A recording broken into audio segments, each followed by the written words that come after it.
probably the greatest influence of my life was when I switched from the Assemblies of God church, which I was raised in. It's a Pentecostal church. It features among its more famous members these days John Ashcroft.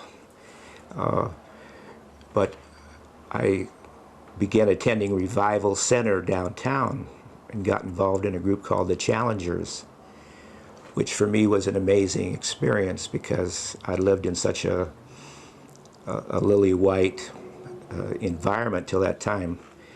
I can remember even when I was 6 years old, when I told my mom that such and such a girl was my girlfriend, she said, "Oh, she can't be your girlfriend, she's Jewish."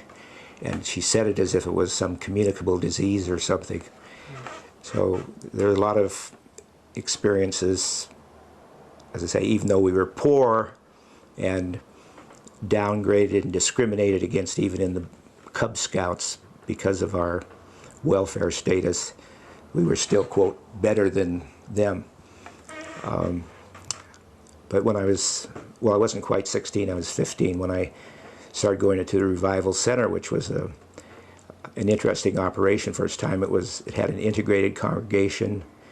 They were involved, this is it like in 1950, they were involved in things like food bank and outreach, and I joined this group called the Challengers, which went and put on meetings, so to speak, with featured singers and preachers and whatnot at various missions around town and in various small churches out in the boonies. But one of the members was a young black man named Langston Bowen, and this was really a turning point in my life because you know, to find out that he and I had so much in common, and to realize suddenly that most of the stereotypes I'd been hearing about black people all my life really were the same stereotypes as the general society had about poor people. And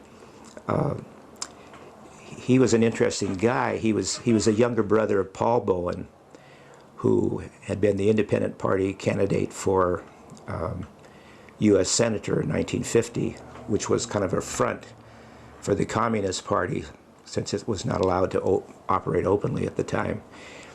And so some of those left-wing socialist ideals of Paul Bowen as filtered through his younger brother and combined with Christianity made us both become what we called Christian socialists.